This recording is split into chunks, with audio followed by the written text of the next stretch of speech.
Partimos nuevamente este ciclo de conversaciones CEP que hemos llamado Las derechas chilenas miradas desde el presente.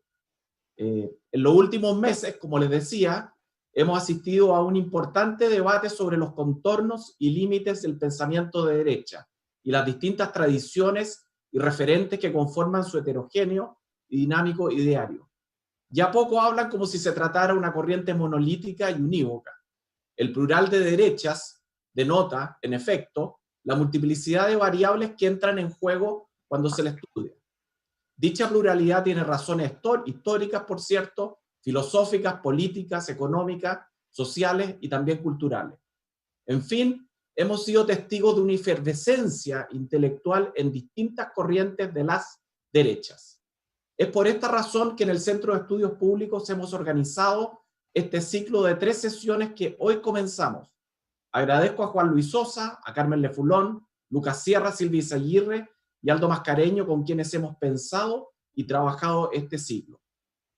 Hemos titulado nuestro primer encuentro de hoy Las derechas chilenas y sus historias. Y tenemos de invitados a Sofía Correa y Hugo Herrera. Muchas gracias, Sofía y Hugo, por acompañarnos. Y nuestro investigador, Juan Luis Sosa, moderará esta conversación. El próximo martes 25 de agosto, a esta misma hora, sin desperfecto técnico, esperamos, tendremos nuestro segundo encuentro, Las prácticas políticas de las derechas chilenas, que contará con la participación de Stephanie Alenda y Ernesto Silva, y será moderado por nuestra investigadora Silvia Izaguirre. Y para finalizar este ciclo, el martes 1 de septiembre tendremos a Daniel Mansuy y Felipe Schoenberg, hablando de las derechas chilenas, la proyección hacia el futuro, junto a nuestra investigadora Carmen Lefulón. Muchas gracias por acompañarnos, nuestras disculpas nuevamente por este desperfecto al inicio, y los dejo con Juan Luis Sosa para dar inicio a este primer encuentro. Muchas gracias, Leonidas, muchas gracias, Sofía y Hugo, por aceptar nuestra invitación. Sofía es doctora en Historia por la Universidad de Oxford y en la actualidad es académica de la Universidad de Chile. Entre sus muchísimas publicaciones destaca Con las riendas del poder, un libro absolutamente clave para comprender la historia de la derecha a lo largo del siglo XX. Hugo, en tanto, es doctor en filosofía por la Julius-Maximilians-Universität de Alemania y en la actualidad es profesor titular de la Universidad Diego Portales. Ha escrito innumerables trabajos sobre las ideas de derecha en el siglo XX y recientemente publicó Octubre en Chile, una obra muy original sobre las causas y efectos del estallido social. La idea de esta sesión es que cada uno de nuestros invitados presente sus ideas y planteamientos en 20 minutos. Luego de eso, tendremos una conversación con los tres. Comenzaremos con Sofía. Adelante, Sofía. Gracias, Juan Luis. Gracias por la presentación. Agradezco también, por cierto, la invitación que me ha extendido el Centro de Estudios Públicos para participar en este ciclo de conversaciones sobre las derechas chilenas, abordando el tema desde una perspectiva histórica. He planteado en mi libro sobre la derecha chilena, Con las riendas del poder, que tenemos derechas, sí, así en plural, en Chile desde inicios de la década de 1930, y no antes, sino cuando el poder de los sectores dirigentes y propietarios es amenazado seriamente por partidos de izquierda con capacidad de ejercer poder. Desde que se constituye la derecha chilena a inicios de los años 30 hasta mediados de los años 60, esta está conformada por 2 partidos, diferenciados entre sí, aunque unidos en lo esencial. A saber, lo esencial, su visión de mundo, del orden social jerárquico hacendal, de la historia nacional como una exitosa construcción de la institucionalidad republicana y una temprana estabilidad política, así como unidos en lo esencial de los intereses que habrían de defender, principalmente la propiedad privada y el orden hacendal, así como también la institucionalidad democrática liberal representativa, donde podían hacer presente su poder político. Los diferenciaban cuestiones doctrinarias de antigua data decimonónica. Los conservadores siguieron siendo hasta principios de los años 60 el brazo político de la Iglesia Católica. Los liberales mantenían distancia con aquella. ¿Tenía esta diferencia impacto en lo político? A pesar de las apariencias, dada la separación Iglesia-Estado que trae consigo la Constitución de 1925, esta diferencia tuvo impacto político.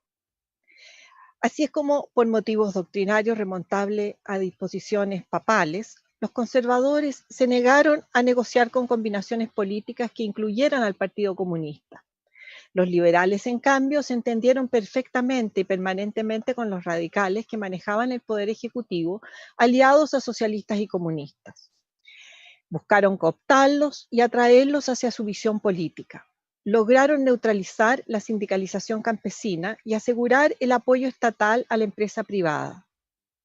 Compartieron ministerios con los comunistas bajo González Videla y terminaron sacándolos del gobierno, lo que condujo pronto a su proscripción, a la que por el contrario supuso la directiva social cristiana del Partido Conservador. La diferencia entre las estrategias políticas de los dos partidos de la derecha quedará de manifiesto con ocasión de la elección presidencial de 1946. Porque el comienzo de la posguerra remeció a las fuerzas católicas ya tensionadas entre el liberalismo que permeaba al Partido Conservador y el corporativismo social cristiano con el cual se identificaron los falangistas.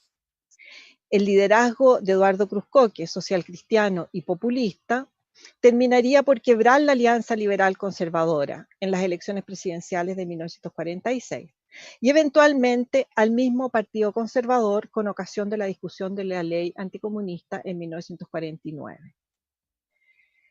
La historia de este quiebre ilustra las cuestiones que tensionaron las relaciones entre los dos partidos y su resolución. Previo a las elecciones presidenciales de 1946, las fuerzas de derecha sumaban 42% de los votos, lo que les permitía ganar la elección presidencial, pues las izquierdas iban divididas. Contando con el liderazgo y carisma de Eduardo Cruz Coque, los conservadores se resistieron férreamente a renunciar su candidatura y lo llevaron con apoyo falangista, seguros de su triunfo electoral. Por su parte, los liberales prefirieron perder la presidencia antes que apoyar a Cruz Coque, quien con su discurso anticapitalista y antioligárquico les resultaba impredecible una vez en el gobierno. Preferían en ese caso una estrategia ya probada: entenderse eventualmente con los radicales, negociar con ellos, cooptarlos, aunque esta vez fueran con una candidatura más a la izquierda con apoyo de los comunistas bajo el liderazgo de Gabriel González Videla. De modo que la disputa electoral se dio entre 4 candidatos. La primera mayoría de los radicales no fue absoluta y la segunda mayoría la obtuvo Cruz Coque. Por primera vez en la historia de Chile, la elección quedaba en manos del Congreso, según las disposiciones de la Constitución de 1925. Los conservadores esperaron recibir el apoyo de los liberales para llegar a la moneda.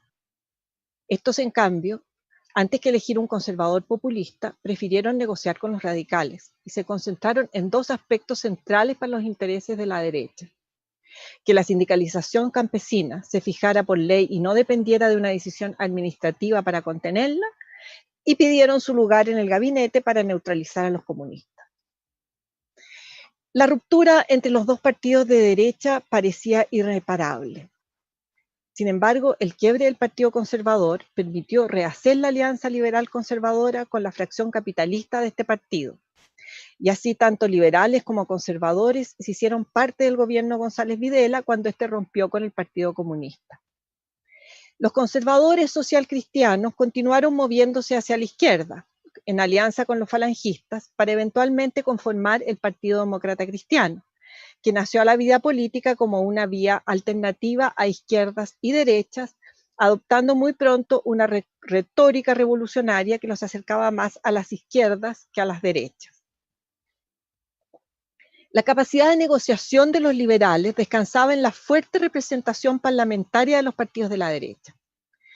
Ante un electorado de menos de 500.000 votantes en la década de 1940, los partidos liberal y conservador controlaban un 42% de los votos. Muchos de estos eran votos cautivos del mundo hacendal o reflejaban lealtades clientelísticas de vieja data, y no pocos eran aquellos que respondían a los incentivos del cohecho. Ante tal electorado, los partidos de la derecha no necesitaban articular un discurso propositivo ni era necesario entusiasmar al elector, hasta los años 50. Más allá de los partidos históricos, el conservador y el liberal, los grupos nacionalistas, mayormente ibañistas, quedaron en los márgenes, fuera del conjunto de las fuerzas de derecha. De modo que con toda propiedad podemos decir que desde principios de los años 30 hasta mediados de los 60, la derecha está configurada políticamente en dos partidos, Partido Liberal y Partido Conservador. Como fuerzas de derecha, ambos partidos, vinculados estrechamente al empresariado organizado, apoyaron las políticas económicas y sociales de la industrialización sustitutiva de importaciones, llevada adelante desde los años 30 e impulsada intensamente a través de la Corfo en la década del 40. Es decir, una política que implicaba fuertes inversiones públicas en fomento productivo, generosos créditos al sector privado, además de intervención estatal en las variables económicas sociales, conducidas por un Estado que tiende a ser llamado benefactor. El distanciamiento de las diversas fuerzas de la derecha con el modelo intervencionista se producirá en los años 50, cuando bajo el gobierno de Ibáñez, las fuerzas de derecha, partidistas y empresariales, pierdan su control, hasta entonces asegurado, de las agencias estatales encargadas del manejo de la economía. Surge entonces el liderazgo de Jorge Alessandri. Curiosa figura, perteneciente a una de las dinastías más poderosas de la política chilena, se definía como apolítico. Presidente de la Confederación de la Producción y el Comercio, que reunía las 4 grandes asociaciones empresariales del país, y presidente de una de las mayores empresas privadas del país, la Compañía Manufacturera de Papeles y Cartones, Alessandri hacía gala de sobriedad. Como presidente de la Confederación de la Producción y del Comercio, será el portavoz de un nuevo proyecto económico basado en mercados abiertos y liberados de la intervención estatal.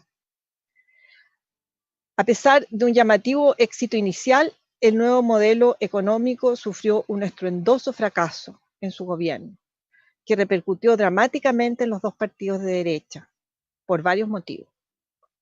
En primer lugar, porque en la medida en que todo el proyecto político del gobierno de Alessandri se centró en la transformación de la economía, al fracasar el intento de modernización capitalista, la derecha se quedó sin discurso propositivo en unos tiempos en que se había vuelto necesario atraer al electorado. Y en ese contexto se concentró en una postura anticomunista enteramente defensiva. Cuando quiso conducir el proceso de reformas que exigía el gobierno norteamericano y la Iglesia Católica, el resultado fue magro y las exigencias reformistas se profundizaron. A lo anterior se agregará el discurso antipartidos del mismo Alessandri, quien con insistencia los culpó del fracaso de su gobierno, sin distinguir entre partidos de gobierno o de oposición. A lo anterior es necesario agregar la destrucción del Partido Conservador por el giro de la jerarquía eclesiástica hacia la democracia cristiana y el liderazgo de Eduardo Frei, que les prometía tener, al fin, un presidente militantemente católico. La carta pastoral del episcopado chileno en septiembre de 1962, titulada El deber social y político en la hora presente, sepultó la alianza entre el Partido Conservador y la jerarquía eclesiástica chilena, no quedándole ya razón de ser a este partido, nacido algo más de un siglo antes, tras la cuestión del sacristán. Militantes y dirigentes del Partido Conservador, especialmente entre los más jóvenes, comenzaban a renunciar masivamente para engrosar las filas de la democracia cristiana. Adicionalmente, en plena Guerra Fría, la potencia capitalista rectora de la política occidental rechazaba a las derechas latinoamericanas y apostaba con abundantes recursos a la democracia cristiana chilena como la alternativa continental para hacer frente a la Cuba castrista aliada a Moscú. Todo confluía en contra de los partidos de la derecha chilena, a quienes además el sentir del electorado nacional se les escapaba de las manos. Electorado cada vez más politizado que se volcaba con inusitado entusiasmo hacia la oferta revolucionaria de las izquierdas y de la democracia cristiana. En ese contexto político, tras una elección complementaria senatorial, el famoso naranjazo, en el cual triunfa la izquierda, Y a pesar que los dos partidos de la derecha, aliados a los radicales, obtuvieron más del 32% de los votos en esa elección, en naranjas, los partidos de derecha deciden darle un apoyo incondicional al candidato de la democracia cristiana, quien les respondió que ni una coma de su programa cambiaría por ese apoyo derechista. Estamos ante un sorprendente suicidio político. Los partidos de la derecha, diestros en la negociación y la cooptación, estrategia probada exitosamente con los dirigentes radicales durante décadas, se desprendían de su poder político y entregaban un incondicional apoyo al candidato que prometía una revolución anticomunista que incluía el fin del orden hacendal. No es sorprendente, por tanto, que en la elección parlamentaria de 1965, los partidos liberal y conservador en conjunto apenas alcanzaran a obtener un 12,5% de los votos. Habiendo perdido casi toda su fuerza electoral y en un contexto que apelaba por doquier a la revolución, sus dirigentes toman la decisión de poner fin a los partidos históricos de la derecha chilena. Dada la amenaza de extinción, los dirigentes de los partidos liberal y conservador deciden reunirse junto a los sectores nacionalistas, hasta entonces marginales, en un partido instrumental y confrontacional, como es la manera de entender, a mi juicio, al Partido Nacional. Apelando al orden social y al derecho de propiedad, ambos en tela de juicio en el proceso revolucionario en curso, el Partido Nacional logró levantar el apoyo electoral de la derecha al 20%, con el voto de sectores medios temerosos del curso que tomaba la política. Durante la dictadura, la vieja derecha liberal y conservadora desaparece de escena, como también desaparece el viejo Chile. Son otras las figuras, otras las estrategias, otros los proyectos de las fuerzas de derecha que le imprimen su sello a las transformaciones neoliberales y al nuevo orden institucional. Se trata de otra historia política, pero como en toda historia, también es posible visualizar en ella continuidades con el pasado. El pragmatismo de la vieja derecha se encarna en la figura de Jaime Guzmán, y la capacidad de negociación y cooptación del empresariado y los partidos de la derecha en los años 40 se ve reflejada en las estrategias de la derecha partidista y empresarial en los 90 hasta mediados de los 2000, de la década del 2000. Nuevamente, la derecha se ha expresado políticamente en dos partidos, diferenciados a la vez que unidos por visiones compartidas sobre el pasado reciente y el futuro cercano. El carácter jerárquico y disciplinado del Partido Conservador pareciera reflejarse en la organización de la UDI. No por casualidad, Jaime Guzmán, su fundador, militó en las filas de la juventud del Partido Conservador. Mientras que RN se asemeja al Partido Liberal en la autonomía algo rebelde de sus dirigentes. La UDI se definió a sí misma como un partido de vocación popular que aspiraba a recoger el voto de los sectores más pobres, no muy distinto al viejo Partido Conservador que decía representar al pueblo chileno, es decir, que decía representar al pueblo católico, es decir, al pueblo chileno, es decir, la identificación entre el pueblo católico y el pueblo chileno. Al igual que con el bipartidismo histórico de la derecha, la actual diferenciación en dos partidos no responde a una representación diferenciada de intereses económicos disímiles. No. Lo que expresa una derecha articulada en dos partidos fue históricamente y es en el presente una sensibilidad o cultura política diferenciada, que tiene como efecto la adopción de distintas estrategias políticas por cada partido, y un electorado que no se traslada sin más del uno al otro.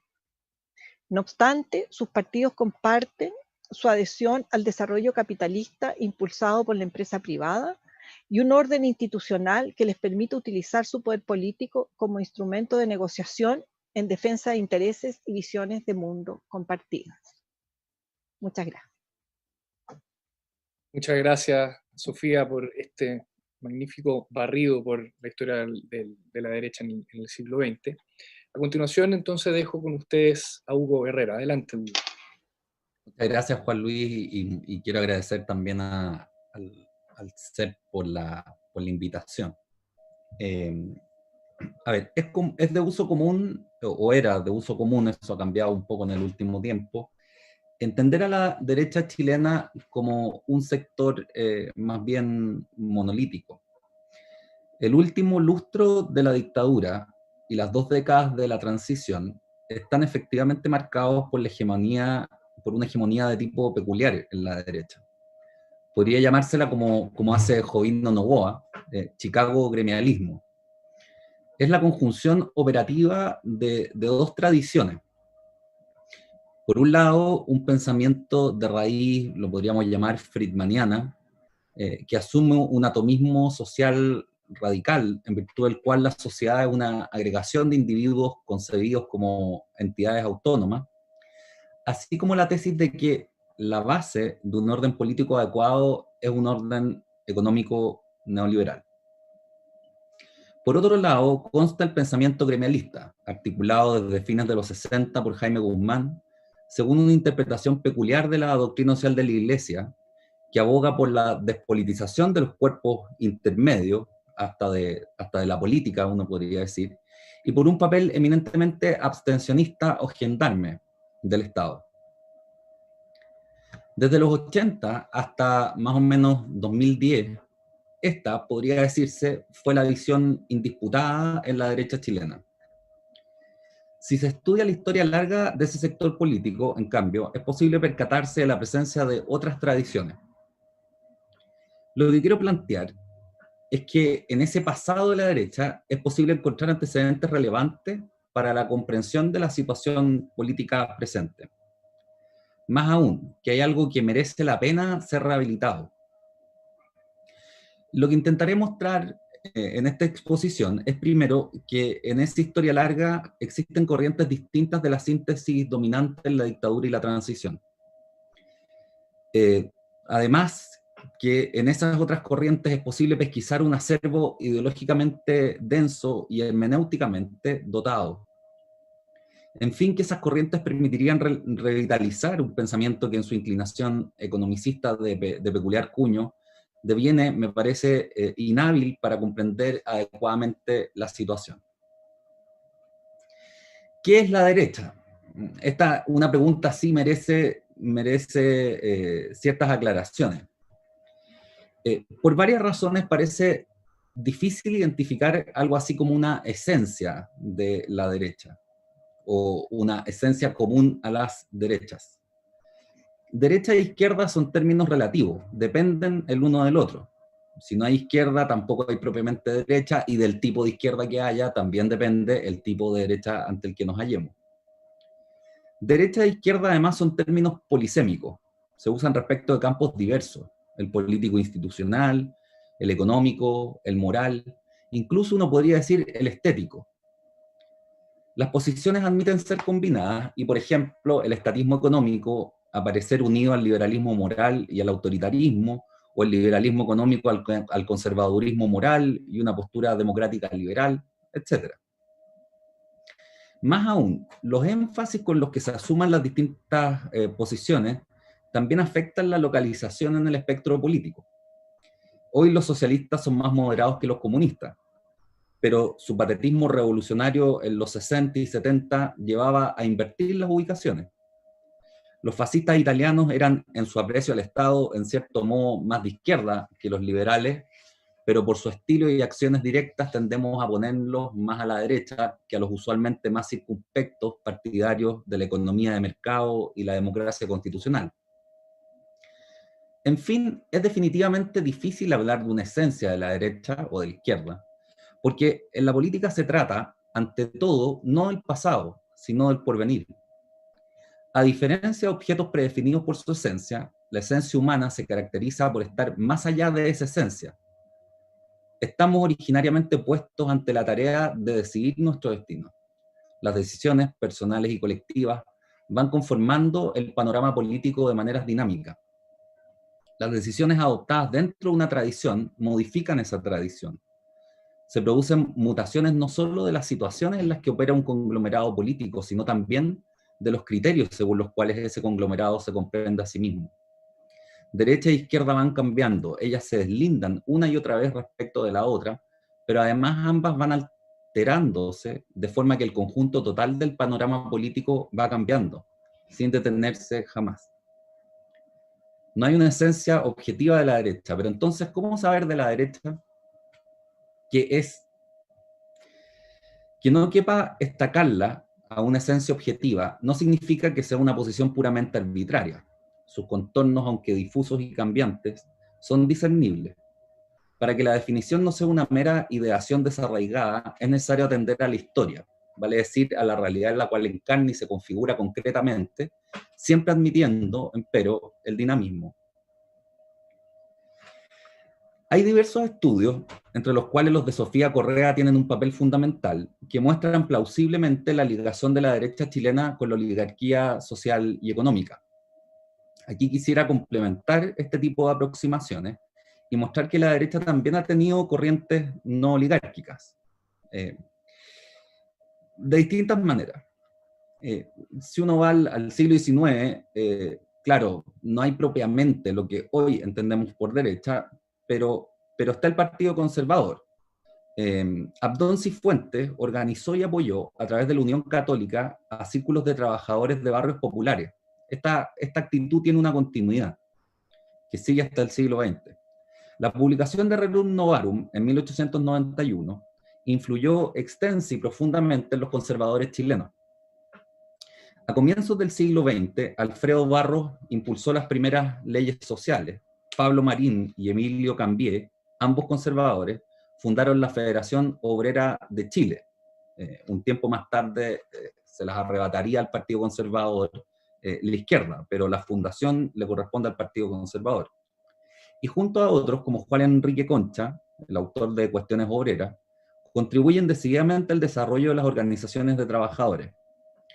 Esta presencia la mantienen los continuadores de la juventud conservadora en torno a la ANEC, primero la Falange y luego la Democracia Cristiana.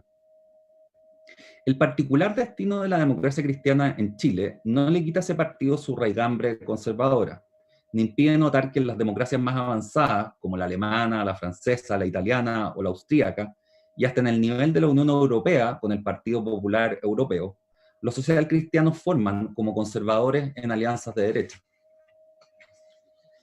Me parece que hay antecedentes suficientes como para vincular al agrario laborismo con una cosmovisión de derecha.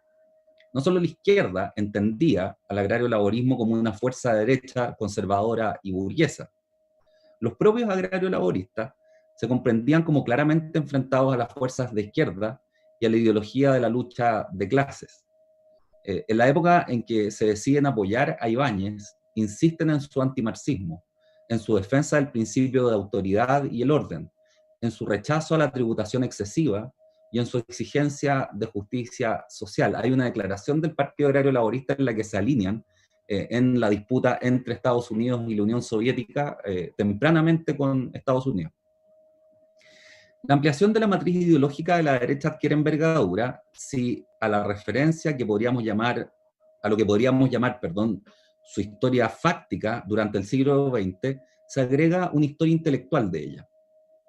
Entiendo por historia intelectual la que se concentra en las producciones teóricas de los pensadores de la derecha. Ella tiene influencia en la historia fáctica y los hechos son, de su lado, el punto de partida de muchas reflexiones teóricas.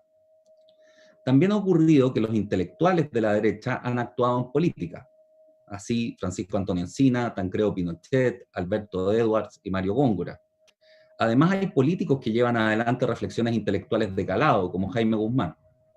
Ambos aspectos así están atados, sin embargo, son discernibles. La distinción me parece importante, pues creo que para entender qué es la derecha y cuál es su acervo ideológico, ha de atenderse no solo a la historia fáctica, sino también, y especialmente a su historia intelectual, bajo la vieja máxima de que no siempre se hace lo que se piensa, y porque en aquel acervo intelectual se guarda, me parece, con un mayor nivel de lucidez reflexiva, la conciencia política del sector.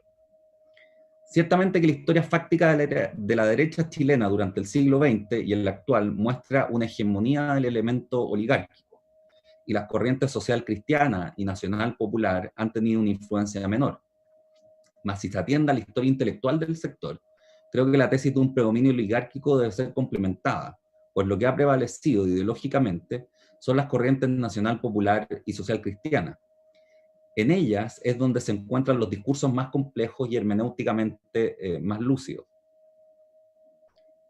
Si se observa lo que ha sido no solo la historia fáctica de la derecha chilena, sino también su historia intelectual, se dejan identificar 4 tradiciones de pensamiento, las cuales hasta cierto punto coinciden con el derrotero de ese sector en otros países occidentales.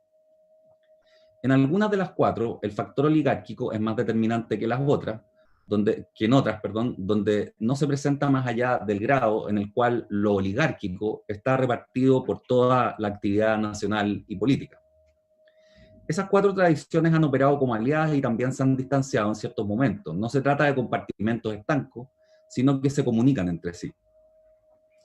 Las tradiciones pueden ser ordenadas en 2 ejes, uno liberal nacional, otro cristiano laico.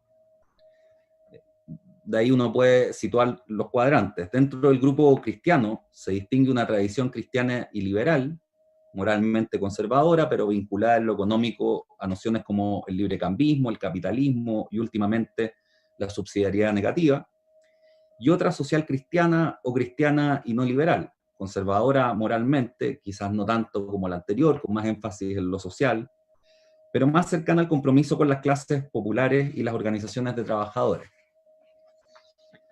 Dentro del grupo laico, de su lado, hay liberales, similares en el campo económico a los cristianos liberales, pero distanciados de ellos en sus concepciones morales, y una tradición nacional popular que muestra mayor distancia respecto a los alcances de las nociones económicas y busca rehabilitar el significado político de las ideas de nación o pueblo, así como un concepto existencial del Estado. Las 4 tradiciones de pensamiento han tenido importantes realizaciones histórico-fácticas. La cristiano-liberal se expresa en la UDI y parte de Renovación Nacional, la social cristiana en el Partido Conservador, pienso en el doctor Cruzcoque, la Falange Nacional, contemporáneamente en algunos de los nuevos movimientos como Solidaridad en la Universidad Católica, Construye Sociedad o centros de pensamiento como el Instituto de Estudios de la Sociedad. El liberalismo laico se realizó en el Partido Liberal, hoy podríamos verlo en Evópoli, y parcialmente en RN.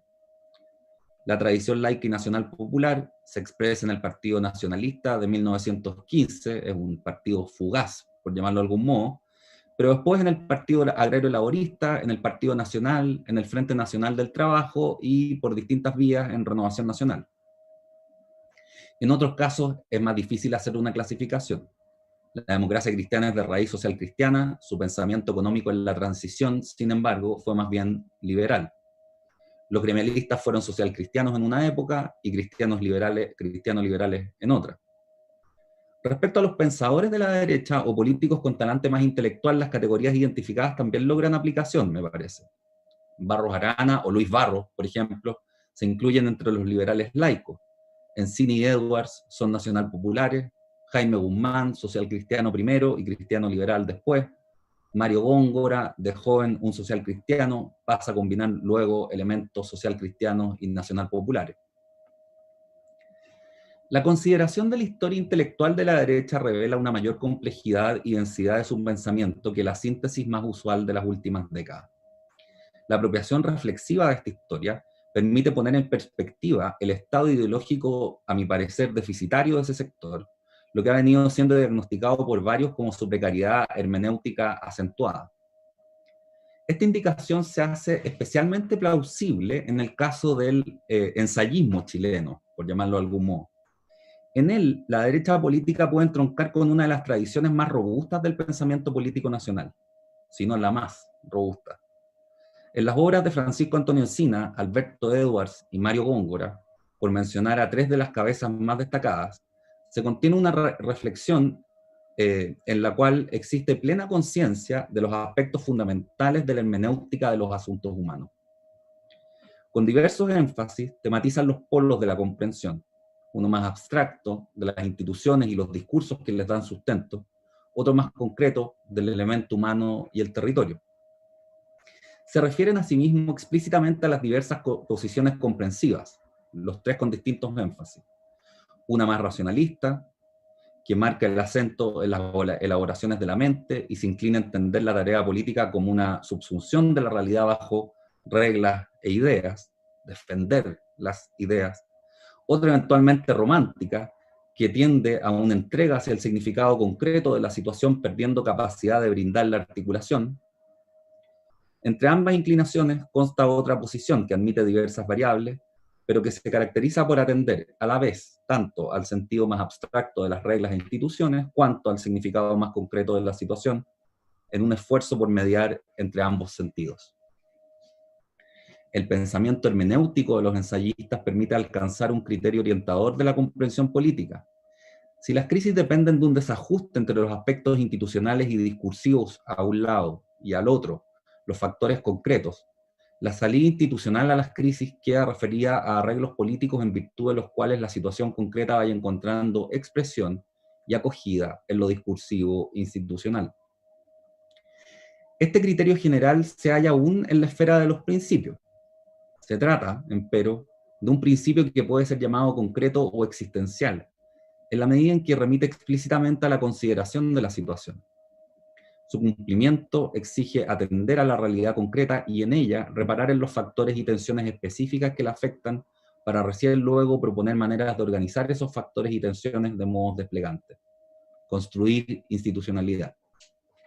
Si se mira la situación presente desde una consideración reflexiva del pensamiento de los autores mentados, cabe volver, en un nivel de mayor conciencia, sobre el desafío hermenéutico político que importa la irrupción, desde el fondo popular y fruto de procesos de modernización, de clases sociales distintas, parcialmente, de cuanto habíamos conocido, dotadas de temores y deseos diferentes, usualmente más sofisticados que las demandas del proletariado del siglo XX. En la medida en que la situación concreta es indispensable, dado además que pueda asumir direcciones de despliegue o de frustración, la comprensión política se halla frente a la exigencia de considerarla. La comprensión política es interpelada hasta cierto punto por la situación nacional, una situación que no admite ser puesta de antemano bajo reglas, sean estas las de una ortodoxia moral o económica, sino que requiere una atención cuidadosa a ella, a los modos diversos que asume, a las capacidades que acusa, a las potencialidades que se dejan advertir en ella, a los riesgos que aloja. Muchas gracias. Muchísimas gracias, Hugo. Me cuentan desde la parte técnica que tenemos a más de 400 oyentes y televidentes, así que ha sido todo un éxito. Así que muchas gracias nuevamente, Sofía y Hugo, por estar en esta primera sesión del ciclo sobre las derechas. Me gustaría partir con una pregunta muy general a cada uno, partiendo por supuesto, de lo que ustedes plantearon y han planteado también en otras oportunidades, ya sean libros o en artículos. Sofía, me pregunto si quizás podrías, algo dijiste al principio de tu presentación, si podrías reflexionar un poco más sobre esa tensión no siempre optimista o positiva que ha tenido la derecha con la democracia, ¿no? Algo dijiste respecto a la ley de defensa de la democracia y el debate que se generó, digamos, en torno a la exclusión del Partido Comunista, el debate que se generó al interior de la derecha respecto a la democracia, ¿no? Por supuesto que la democracia tiene su propia historia, no siempre se entiende lo mismo por ella, es un concepto polisémico, en disputa, en fin, no siempre todas las derechas han tenido la misma relación con la democracia. Entre otras cosas porque el consenso democrático nunca fue adoptado inmediatamente, ¿no? Mi pregunta es, ¿cuáles serían, crees tú, las grandes coyunturas o momentos históricos en los cuales la derecha pensó y discutió sobre la democracia? Está el debate sobre la defensa de la ley de defensa de la democracia, pero me imagino que habrán otros momentos específicos, ya sea de continuidad o de ruptura, en donde la derecha haya pensado más conceptualmente sobre la democracia. Y Hugo, me parece sumamente interesante que intentes explicar, digamos, la comprensión, que le des una suerte de comprensión de largo plazo a lo que está ocurriendo hoy en la actualidad en la derecha, y creo muy, muy relevante enfatizar tu punto de que no existe algo así como una esencia, ¿no? En la derecha, que hay conservadores, liberales, corporativistas, agrarios laborales, etc., ¿no?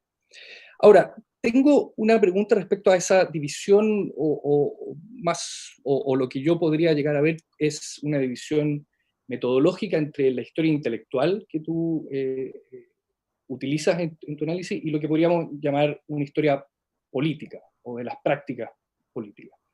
Muchas veces van de la mano ambas, ¿no? La historia intelectual con la historia más institucionalista, si tú quieres, de la política. Pero muchas veces no van de la mano. Y yo tengo la impresión de que muchos de los pensadores que tú nombraste, partiendo por Encina, Alberto Edwards, Mario Góngora, Jaime Guzmán y otros, no siempre tuvieron una buena relación con la política institucional, no siempre se sintieron cómodos con la derecha, al menos con los partidos políticos de derecha, con el Partido Conservador y el Partido Liberal. Y más bien presentaron sus trabajos como desde el margen, desde la marginalidad, no por ello menos importante, pero tengo mis dudas de que hayan tenido una verdadera repercusión institucional partidista, ¿no? En ese sentido, quizás la historia intelectual, en este caso al menos, no iría en el mismo carril, o no correría en el mismo carril que la historia política, ¿no? Lo dejo ahí y después seguimos. Sofía.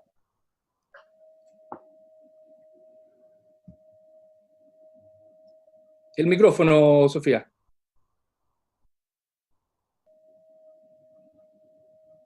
No sé en qué minutos fue silenciado, perdón. Sí, compleja la pregunta y tiene muchas aristas. Tenemos que entender que estamos situados en el siglo XX, podríamos decir, dos periodos clave. Los años 30, que en el mundo entero está en disputa, ¿verdad? El orden político, una disputa en la cual por una parte está el orden político liberal, por otra parte el socialismo, que está desafiando ese orden político liberal, pero también el corporativismo, que se plantea como una corriente que podría resolver los problemas que se están planteando en el mundo liberal. Y en ese sentido el corporativismo es muy tentador. Ahora, el corporativismo en los años 30 penetra fuertemente el socialcristianismo y se refleja fundamentalmente en esos jóvenes de la Falange Nacional, aunque no únicamente, pero fundamentalmente. Hay que pensar que esos jóvenes de la Falange Nacional, corporativistas, socialcristianos, entran al Partido Conservador, pero salen pronto, ¿verdad? Entran a mediados de la década de los 30, salen, o antes, perdón, ya con el gobierno de Arturo Alessandri, segundo gobierno de Arturo Alessandri, Bernardo Leyton es ministro del Trabajo en representación del Partido Conservador, pero es un joven social cristiano corporativista.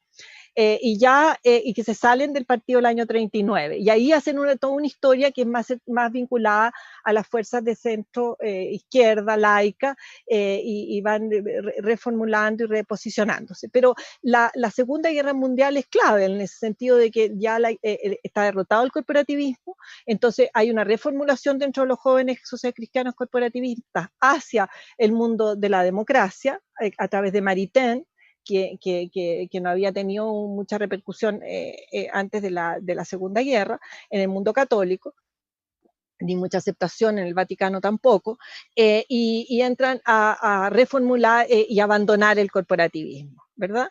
En ese sentido, predomina en el mundo, digamos, en lo que era la democracia occidental entendía como una democracia constitucional, una democracia liberal, una democracia representativa. Ahora, en ese contexto de Guerra Fría hay que entender el problema de la Ley de Defensa Permanente de la Democracia, que es muy compleja, que no creo que la podamos abordar enteramente en unos minutos, pero hay que tener presente que en esa votación que aprueba la Ley de Defensa Permanente de la Democracia, que proscribe al Partido Comunista, la mitad de los parlamentarios socialistas votan por la Ley de Defensa de la Democracia. La mitad. Se quiebran dos. Y se quiebra el Partido Socialista, obviamente. Entonces, es una historia que vale la pena profundizar en ella, pero es una historia muy compleja. Ahora, la reflexión de la derecha, más que una reflexión sobre la democracia, porque la democracia es entendida cómo la democracia es defendida permanentemente en el discurso de la derecha, ¿verdad? En el discurso político, en el discurso empresarial, en el discurso del Mercurio, que son las tres, me parece, bases fundamentales de la derecha. La democracia es defendida como un espacio que asegura que todos van a poder tener una presencia política, o sea, que la derecha va a poder defender su visión de mundo, sus intereses en esa institucionalidad. Es una institucionalidad que cobija, ¿verdad? En ese sentido, yo decía al final de mi exposición, ¿verdad?, que la derecha apoya una institucionalidad que le permita recoger su poder político, o su poder social expresado en poder político, su poder económico social expresado en poder político, ¿verdad?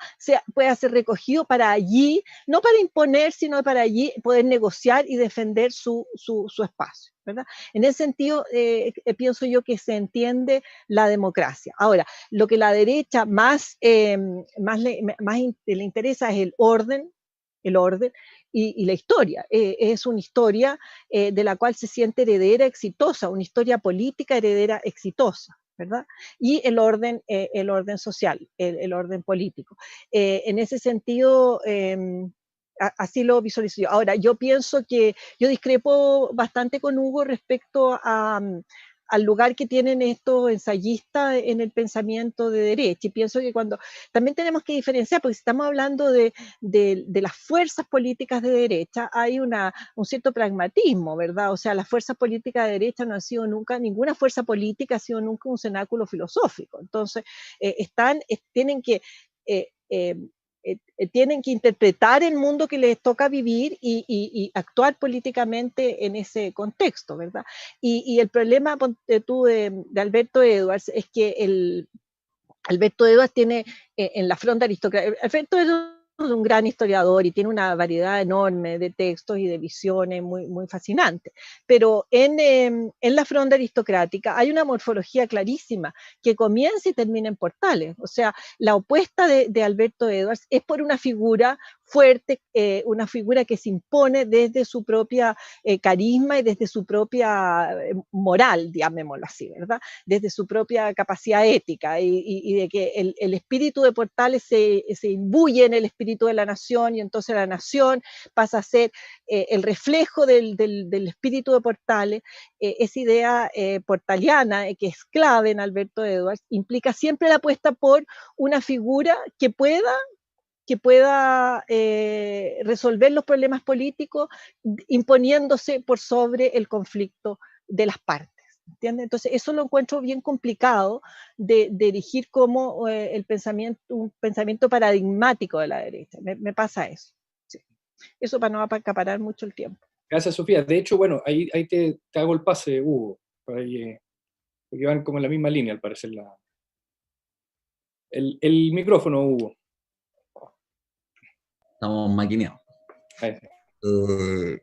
Yo creo que o sea, mi reivindicación, por decirlo así, o el esfuerzo al que apunto por rehabilitar a los autores como Edwards, Encina y Góngora, es un esfuerzo de apropiación, por supuesto, crítico. O sea, así como cualquier intento de rehabilitación de un pensador del pasado no puede simplemente asumirlo como un bloque.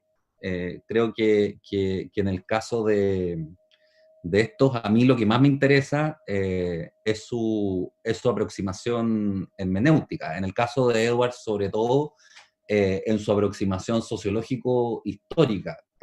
Hay un trabajo, es el que menos tiene desarrollo en este asunto, pero hay un trabajo de él que se llama La sociología de Spengler, donde plantea, tematiza el problema de la comprensión política. Ahora, respecto al autoritarismo de Edwards, yo lo matizaría, porque si bien es un portaliano, en el fondo lo que le reconoce a Portales, Edwards, es la capacidad de haber puesto en relación dos fuerzas sociales. Por una parte, la pasividad popular de acatar una autoridad intangible como era la corona, que Portales ahí habría hecho el pase a la presidencia de la República, con la oligarquía. Edward siempre, en el fondo, entiende que la grandeza del orden político chileno habría estado en lograr articular dos fuerzas sociales fundamentales, la presidencia de la República con la oligarquía. Y es en ese juego que él ve, en el fondo, el esplendor y la crisis del sistema chileno. Pero me parece que más allá de su inclinación autocrática, apoyó a Ibáñez, eso no, que duda cabe, la aproximación al asunto político como una cuestión de fuerzas sociales concretas, a las cuales hay que articular institucionalmente, me parece que no ha perdido nada su actualidad, y en ese sentido yo lo reivindicaría. Ahora, respecto a lo que plantea Juan Luis, a la pregunta, yo creo que, claro, la derecha tiene, pero este no es un problema solamente de los ensayistas, la derecha tiene un problema con sus partidos. Eso siempre, yo creo que de los sectores políticos es el que más independientes tiene. Precisamente, y está la figura de Jorge Alessandri como independiente. Tenemos historia de candidatos independientes. Ahora, distinguiría la influencia de estas, ya no hablando solo del ensayismo, sino de las tradiciones marginales, por llamarlas de algún modo, del social cristianismo y la nacional popular. Distinguiría entre la influencia en la vida partidaria, la influencia institucional y la influencia intelectual. Creo que efectivamente hay que hacer esa distinción si uno quiere sopesar bien el peso que han tenido. En la vida partidaria yo diría que, claro, han influido por dos vertientes. Por una parte, voy a esquematizar, en la ADC y en los conservadores, el doctor Cruzco, que ahí es un buen ejemplo. Por otra parte, en el agrario laborismo, uno podría abundar más en esto, pero creo que el agrario laborismo, si bien no responde al tronco oligárquico santiaguino de la derecha, sí fue un partido de latifundistas del sur, digamos, que se organizó a nivel nacional y tenía una aproximación al mundo que era de derecha. El mismo caso de la relación de Jorge Prat, en el Partido Nacional entran elementos de estas otras tradiciones. La influencia institucional creo que hay que apreciarla en otra mirada, que no coincide con la anterior.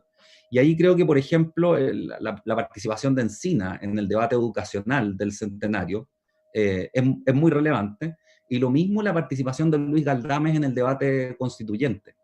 Luis Galdames desde posiciones ligadas muy cercanas a Encina y a Edwards, repara en la importancia de restablecer la figura de la presidencia de la República y el papel social del Estado en la vida nacional. Y eso tiene influencia, me parece, en el debate constituyente. Él era miembro de la comisión redactora. La influencia intelectual, en cambio, creo que es descollante. Yo creo que si uno mira, por ejemplo, los ensayistas del centenario, están a otro nivel, Encina o Edwards, tanto en el manejo de autores, en las capacidades prospectivas, en el análisis de los elementos estructurales que intervienen en la cuestión política, a otro nivel que, por ejemplo, la misma prosa, ya en la prosa de un Luis Emilio Recabarren, por ejemplo. Que es mucho más discreto en su rendimiento. Y creo que Góngora se deja incluir en el mismo nivel, o sea, manejan un rango de autores inusitado para su tiempo, el alcance de sus temas y el análisis de las condiciones de la comprensión política, creo que quedan bien reflejados en sus trabajos, y en ese sentido a mí me interesan especialmente. Ahora, entiendo que hay que mantener separados los planos, pero tampoco tanto, porque efectivamente las capacidades hermenéuticas de un conglomerado político también dependen de la caja de herramientas conceptuales a las que pueda acudir. Gracias, Hugo. Sofía, ¿te gustaría intervenir? Yo tengo otras preguntas, pero no sé si quisieras intervenir ahora. Sí, podemos hacer un pequeño debate, puede ser enriquecedor, sí. Yo pienso, a ver, hay dos cosas que me hacen ruido, me complican un poco. De estas tres dimensiones que ha señalado Hugo.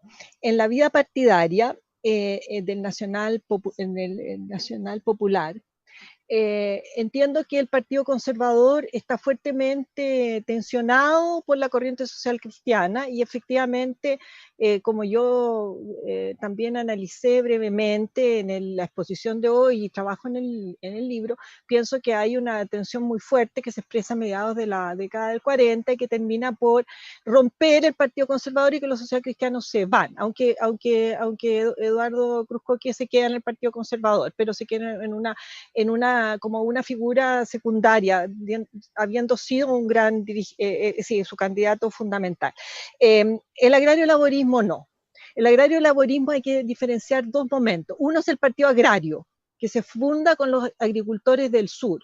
El Partido Agrario buscó ser un representante dentro de la fascinación por el corporativismo. Jaime Larraín García Moreno, que también fue presidente de la Confederación de la Producción y el Comercio, que es el fundador del Partido Agrario, buscan representar el mundo agrario. Pero ¿qué pasa? Que cuando le piden a la Sociedad Nacional de Agricultura que se vuelque al Partido Agrario, la Sociedad Nacional de Agricultura les dice, no señores, nosotros no estamos con un partido específico, estamos con todos los partidos políticos. Por lo tanto, el Partido Agrario no puede representar corporativamente a la agricultura chilena.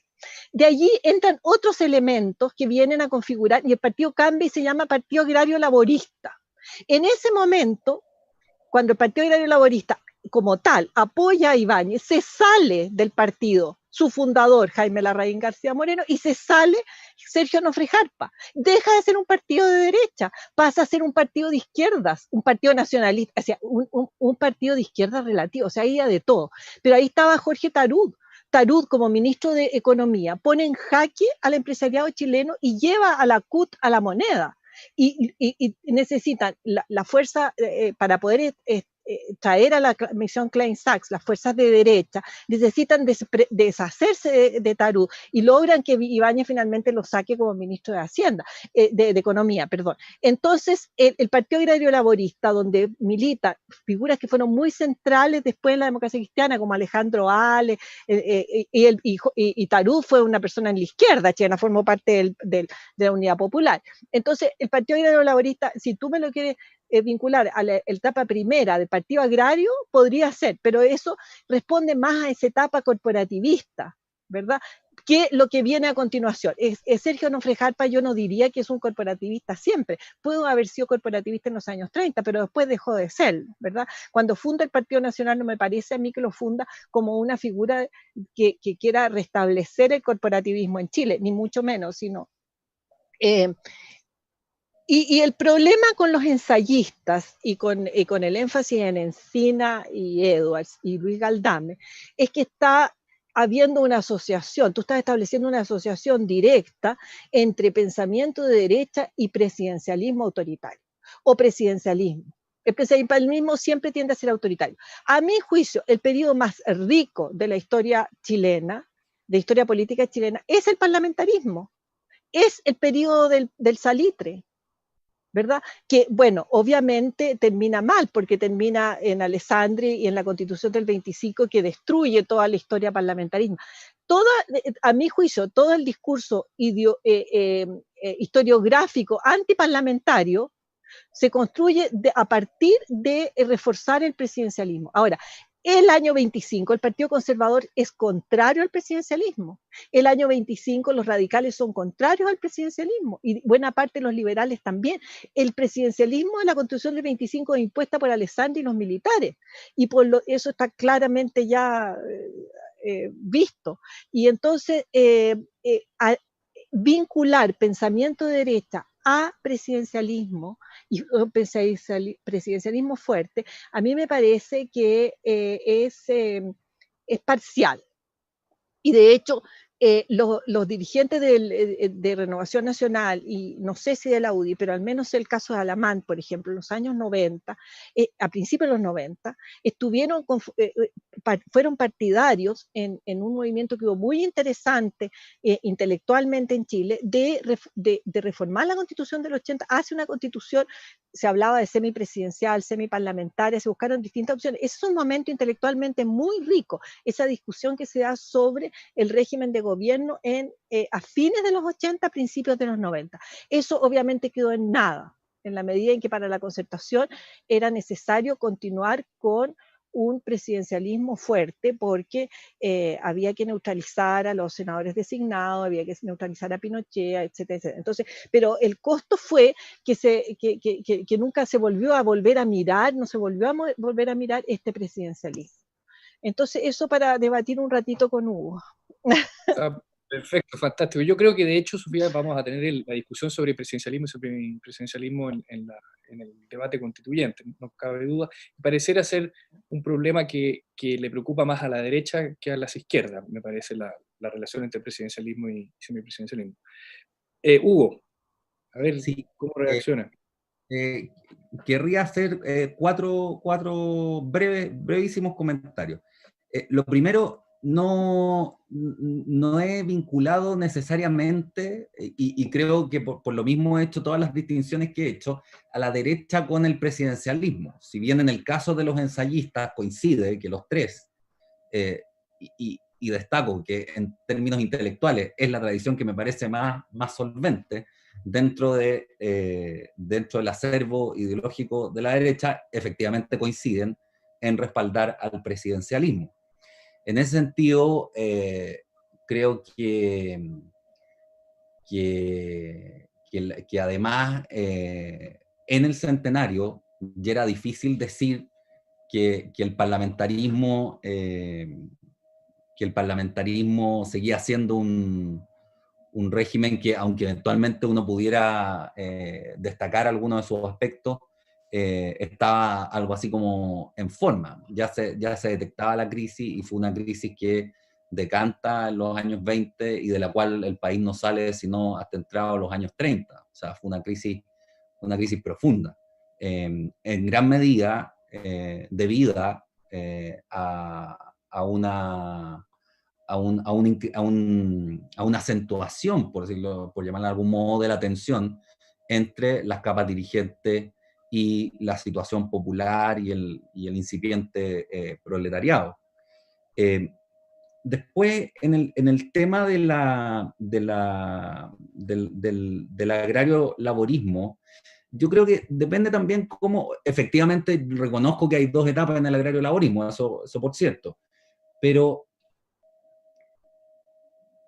el agrario laborismo, a ver, uno puede acercarlo a posiciones de centro, pero se mantuvo siempre explícitamente distante del marxismo, adhiriendo a una versión, si se quiere, peculiar, lo llamaban algo así como capitalismo funcional, pero del capitalismo, y dentro del marco de la Guerra Fría, que ya no puede ser corporativista porque las potencias del eje han caído, se alinea con los Estados Unidos. Entonces, en ese sentido, yo creo que, claro, un asunto es con quién formaban en sus épocas respectivas y las tensiones internas del partido, pero en términos esquemáticos, creo que responden bien a lo que hoy se puede comprender como un partido de centro-derecha, ¿no? Aceptando el matiz, por cierto, ¿no? de que hay dos etapas.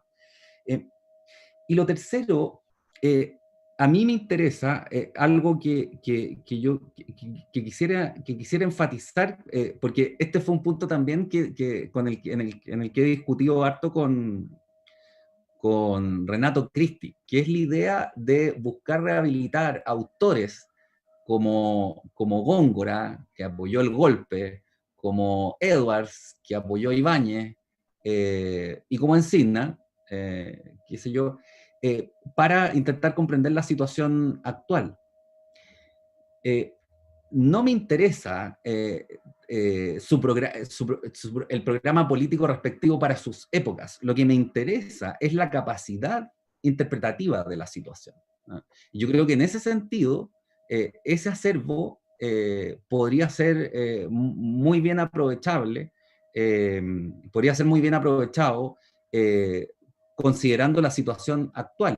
De hecho, pasa lo siguiente, si uno, por supuesto que la historia no se repite, pero hasta cierto punto hay aspectos que se repiten. Si uno pudiera conceptualizar la crisis estructuralmente, la crisis actual, hay un parecido de forma con la crisis del centenario. Tenemos una clase política que acusa visos oligárquicos, de lo que se llama la falta de empatía en jerga popular, y tenemos una nueva clase social que irrumpe. De tal suerte que esto no se parece, por ejemplo, estructuralmente a lo del 73, donde había, por decirlo así, un enfrentamiento horizontal entre dos grupos articulados desde las bases hasta las cúpulas, sino que se parece mucho más a capas sociales que irrumpen y no encuentran articulación institucional. Bueno, y hasta cierto punto este es un problema similar al que tuvieron a la vista los ensayistas del centenario. La idea no era solo restablecer la figura de la presidencia de la República frente a una aristocracia que devenía oligárquica, sino también darle impulso al esfuerzo social del Estado. Eso está en los debates de la época y es algo relevante, sobre todo para Encina en esa época. Eso. Gracias, Hugo. Si les parece, movernos un poquito más hacia entrado el siglo XX. A ver, tengo algunas reflexiones generales y sueltas para ambos, ¿no? La primera es, así como la derecha parece haber tenido una relación tensionada con la democracia, también ha tenido, creo yo, una relación difícil, o se le ha hecho difícil combinar la política y la economía, ¿no? Históricamente la han visto como si fueran compartimentos estancos, como autónomas, la una con la otra, ¿no? Es decir, muy poco de economía política hay, si pensáramos en el siglo XVIII, ¿no? y en aquellos padres fundadores del liberalismo que de una u otra forma ellos mismos acuden, Adam Smith y otros de la Ilustración escocesa. Hay muy poco de economía política muchas veces en la derecha, como si la economía fuera, insisto, autónoma de la política. Ahí está Jorge Alessandri, ¿no? Y la diferenciación muy taxativa entre los técnicos y los políticos profesionales, unos mejores que otros, ¿no? Entonces, una reflexión general, me gustaría oír de ustedes qué consideran, por qué creen ustedes que algo así puede haber existido, y si acaso hay otra vez momentos más tensionados que otros para diferenciar la política y la economía. Y lo otro, ya más cercano hacia fines del siglo XX, yo la verdad que cada vez me convenzo menos, o tengo más dudas de que Jaime Guzmán haya, digamos, hecho todo, ¿no? En este caso, la Constitución del 80. Yo creo que fue un actor sumamente relevante en la discusión que derivó en la Constitución del 80, pero sabemos también que hubo muchos otros cuerpos e intelectuales detrás de la dictadura. O sea, el Chicago gremialismo sin duda fue muy importante, pero en la propia Constitución del 80 hay otras tradiciones, ¿no? Nacionalistas, corporativistas, liberales clásicas también, ¿no?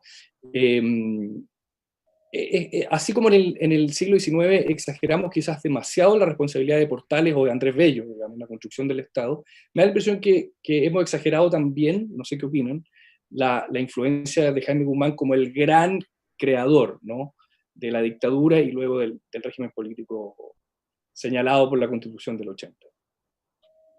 Sofía, ¿cómo? Sofía. Bueno, en estas tensiones difíciles de articular entre la política y la economía, yo creo que hay que detenerse en lo que se ha entendido históricamente por la economía. La economía, como se entiende hoy día, como una ciencia social que tiene sus premios Nobel y un lenguaje, un lenguaje universal como propio de esta ciencia, llamémoslo así, es bastante nuevo. Eso fue lo que trajeron los Chicago Boys a Chile. Es la forma de entender la disciplina. Y esa forma de entender la disciplina es permeada a todos los sectores políticos del país y yo creo que en todas partes. Recién ahora de repente uno escucha voces que disuenan respecto a esta forma de entender la disciplina como ciencia social, llamémosla así. O sea, tú pones a conversar a un economista hoy día en Chile de derecha, UDI, y pones a conversar a un economista de izquierda,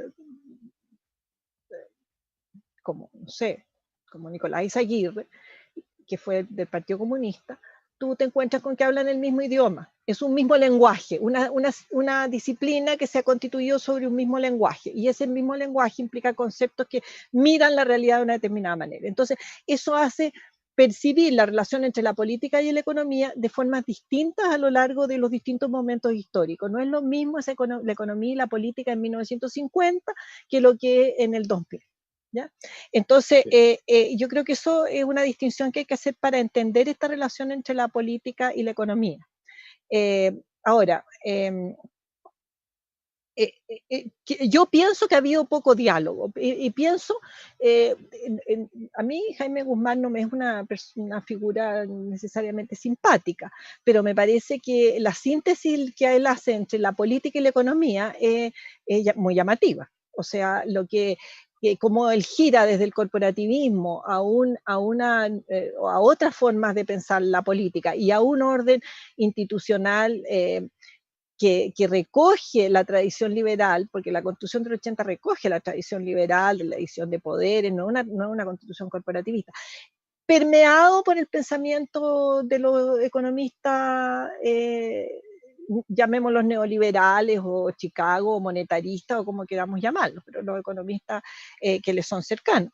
Él modifica su modo de pensar político impactado por el pensamiento de los economistas. Eso es muy interesante y habría que estudiar un poquito más eso a lo mejor. O sea, ya se ha estudiado, se ha escrito mucho sobre Jaime Guzmán, pero esa dimensión habría que percibir. Y respecto a la Constitución del 80, sí, bueno, está el libro de Robert Barros. Robert Barros acaba de morir, desgraciadamente. Él escribió un libro muy influyente, muy importante sobre la influencia de los militares en la Constitución del 80, pero al final, yo creo que al final queda también a mí la impresión de que la clave también está en Jaime Guzmán, en el sentido que Jaime Guzmán también es capaz de permearse o de abrir a otras corrientes, a otras visiones políticas, digamos. No es que él imponga una determinada visión, él hace ese juego pragmático, impresionante al elaborar la Constitución del 80, teniendo muy claras las cosas que son intransables para él. Jaime Guzmán, al final, termina todo en una comisión, digamos que organizada, o sea, son los asesores de la Junta Militar, de la Junta de Gobierno, los que dan la última versión. Y en esos asesores, lo único que sabemos es que son militares, no sabemos quiénes son, y dos ministros de Estado que son clave, el ministro del Interior y la ministra de Justicia, Sergio Fernández y la Mónica María. Y ambos responden a la influencia de Jaime Guzmán. Ambos están siendo de alguna manera pauteados por Jaime Guzmán en esa comisión. Entonces, lo que sale de esa comisión al final también es la visión de Jaime Guzmán. Por eso yo pienso que es muy determinante, pero no es que él imponga una determinada visión, qué sé yo, corporativista, católica, católica preconciliar, no. En él confluyen distintas vertientes teniendo claro lo que quiere que la Constitución sea, que sea un límite al pluralismo político en el fondo y que tenga la capacidad de asegurar la continuidad de la construcción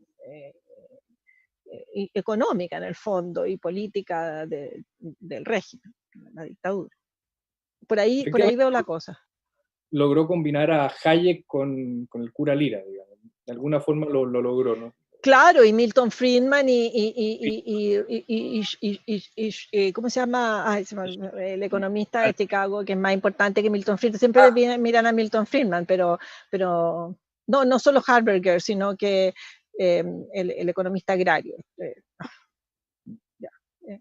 SSH y seguimos. ¿Ah? A ver si toma que era el director del Departamento de Economía de Chicago cuando se hace el convenio.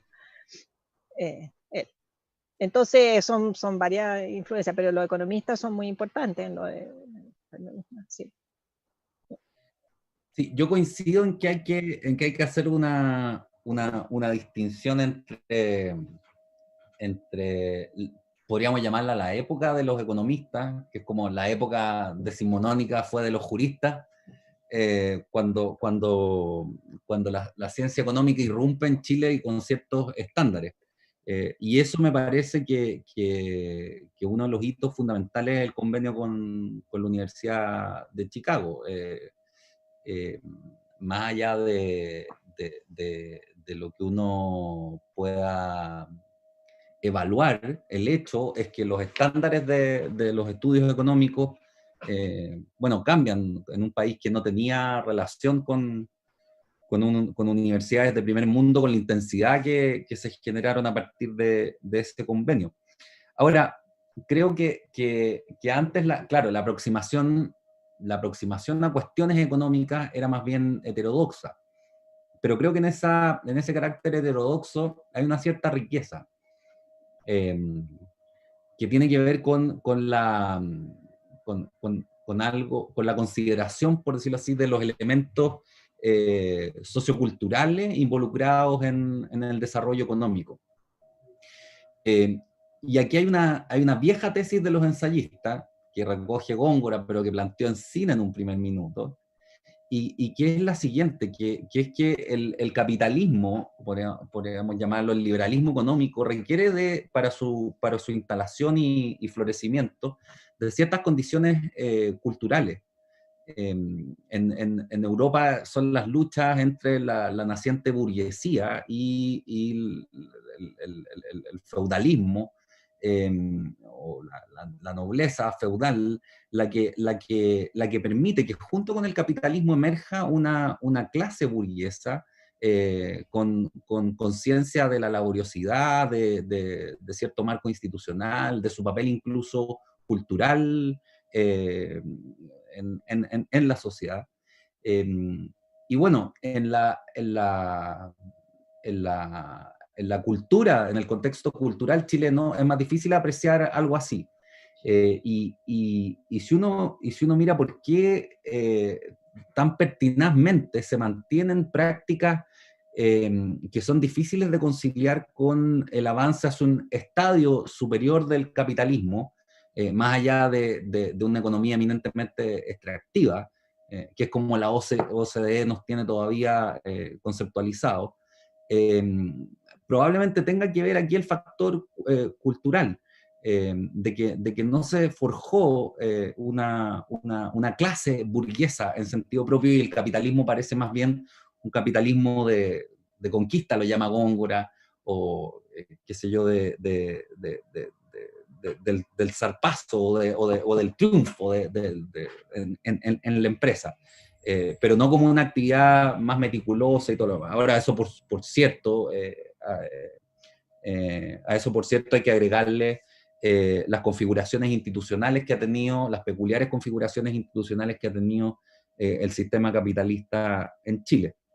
Respecto a la influencia de Jaime Guzmán, yo creo que, o sea, lo primero que hay que decir de Guzmán es su capacidad feroz, digamos, de adecuarse efectivamente a las circunstancias. O sea, Guzmán es antes un catalizador que un intelectual original, por llamarlo de algún modo. Guzmán fue corporativista, pero en los textos de la época de la Unidad Popular es un defensor paradigmático ejemplar, digamos, de la democracia liberal. Para pasar al par de años a apoyar a la dictadura, luego a ser elegido senador y apoyar no a Jarpa como presidente del Senado, sino a Gabriel Valdés. En Lupea hay un texto en el cual Guzmán defendía la participación de los trabajadores en el gobierno y en las utilidades de las empresas, algo que no tiene su continuidad en la etapa siguiente. Ahora, su síntesis me parece que se vuelve bien funcional al liberalismo económico, al neoliberalismo, como queramos llamarlo, en la medida en que visualiza, digamos, al marxismo como un adversario formidable, y está dispuesto hasta cierto punto pragmáticamente, pero sobre todo por una vía, que es por la vía del discurso de la subsidiariedad o de la despolitización, a colaborar con una posición económica neoliberal o heterodoxa desde su perspectiva más cristiana. En ese sentido me parece que Guzmán es un típico liberal, en cierta forma, liberal político. O sea, si uno lee a Kant, todo el esfuerzo kantiano está destinado a neutralizar la política, en el fondo circunscribir el dinamismo social a la competencia económica, y punto, digamos, pero no atenuar de todas las maneras posibles la participación política. O sea, me parece que en el contexto de Guerra Fría, Guzmán ve en la participación política un riesgo por la influencia del marxismo en la vida social, y entonces asume la tesis más bien liberal de neutralizar la esfera política, en esta tensión perpetua que también distingue Carl Schmitt, digamos, entre liberalismo y democracia. No, están juntos, usualmente, nacieron juntos, pero no son lo mismo. La igualdad democrática hasta cierto punto está en contradicción con el sistema de dispersión del poder y garantías de la libertad individual por la que apunta el liberalismo. Entonces ahí se produce una conjunción. Me parece que la subsidiariedad negativa es el vector por el cual el pensamiento económico neoliberal entra en la síntesis de Guzmán. Siendo ya casi las 8 de la noche, y es increíble cómo ha pasado de rápido el tiempo, quedan muchísimos temas que podríamos seguir conversando, conceptos, en fin. Pero quisiéramos darle las gracias tanto a Sofía como a Hugo por haber participado de esta primera sesión del ciclo sobre las derechas organizado por el Centro de Estudios Públicos, y dejar invitados a los televidentes a la próxima sesión el próximo martes 25 a las 6:30 por este mismo sistema tecnológico remoto. Y nuevamente, muchísimas gracias, Sofía, muchísimas gracias, Hugo. Estoy seguro que seguiremos conversando. Muchas gracias, Leonidas, también por el apoyo al seminario. Y hasta una próxima vez. Así que muchísimas gracias. Gracias, Juan Luis, gracias al CEP por la invitación que nos ha hecho a esta entretenida discusión con Hugo sobre la historia de la derecha. Ayuda a entender, a pensar cada uno las cuestiones que ha ido reflexionando en el tiempo y que siempre es importante que se las cuestionen, las desafíen, etc. Así que gracias. Y muchas gracias también por mi parte. Creo que además el tema tiene harta actualidad, así que gracias al CEP, gracias Juan Luis por la pregunta y gracias Sofía por la discusión y la exposición. Bueno, muchísimas gracias y no se olviden el próximo martes a las 6:30.